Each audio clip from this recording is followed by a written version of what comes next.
కోనసీమ తిరుమలగా పేరుగాంచిన వాడపల్లి శ్రీ వెంకటేశ్వర స్వామి ఆలయంలో రికార్డు స్థాయి హుండీ ఆదాయం. వాడపల్లి శ్రీ వెంకటేశ్వర స్వామివారి ఆలయంలో బుధవారం హుండీ లెక్కింపు కార్యక్రమం జరిగింది. గత 34 రోజుల కాలానికి గాను మొత్తం 2,05,51,000 రూపాయల ఆదాయం సమకూరినట్లు ఆలయ డిప్యూటీ కమిషనర్ నల్లం సూర్య చక్రధర్రావు, ఆలయ ధర్మకర్తల మండలి చైర్మన్ ముదునూరి వెంకటరాజులు వెల్లడించారు.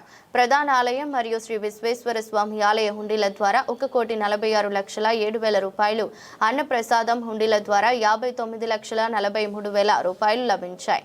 అదేవిధంగా భక్తులు సమర్పించిన కానుకలుగా 26 గ్రాముల బంగారం, 1 కిలో 200 గ్రాముల వెండి, అలాగే 14 దేశాలకు చెందిన 87 విదేశీ కరెన్సీ నోట్లు లభించాయి. హుండీ లెక్కింపు కార్యక్రమాన్ని దేవస్థానం అధికారులు, ధర్మకర్తల మండలి సభ్యులు, అర్చకులు, బ్యాంకు సిబ్బంది, పోలీసులు, గ్రామస్తులు, పత్రికా ప్రతినిధులు పర్యవేక్షించారు.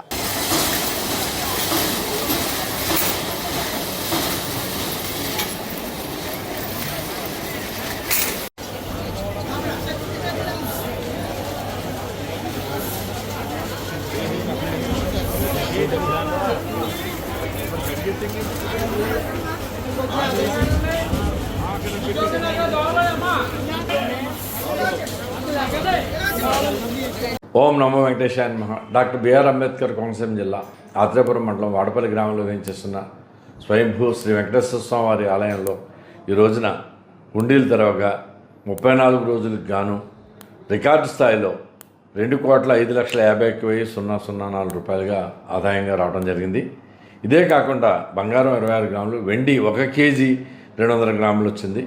మరియు 14 దేశాల నుండి 87 విదేశీ కరెన్సీ నోట్లు కూడా రావడం జరిగింది. ఈ యొక్క కార్యక్రమంలో ధర్మకర్తలు పి భవానీ, శ్రీ సత్యనారాయణ గారు, శ్రీ సాయిప్రసాద్ గారు, సూర్య కుటుంబరావు గారు, ఎం త్రిమూర్తులు గారు హాజరయ్యారు. అలాగే ఈ యొక్క కార్యక్రమానికి ద్రాక్షారామ అసిస్టెంట్ కమిషనర్ ఏవి దుర్గాభవాని గారు మరియు ఎస్టీపీ శ్రీనివాసాచార్యులు, తనిఖీదారు రాజమండ్రి మరియు పేరవరం గ్రూప్ దేవాలయాలు ఈవో ఎం సత్యనారాయణ, అర్చక స్వాములు, వేద పండితులు, గ్రామస్తులు, పత్రికా విలేకరులు, అలాగే ఏపుగంటి సుబ్బారావు, ఏపుగంటి వెంకటేశ్వరరావు, ఏపుగంటి వెంకన్న, పత్రికా ప్రతినిధులు, పోలీసులు, శ్రీవారి కరసేవకులు, ఏపుగంటి వెంకటేశ్వరరావు తదితరులు, మళ్ళీ ఆంధ్రప్రదేశ్ గ్రామీణ బ్యాంక్ లక్ష్మీపాలవరం వారు మరియు కెనరా బ్యాంక్ రావులపాలెం వారు సేవకులతో సమక్షంలో ఎన్ని కార్యక్రమాలు జరిగినాయి.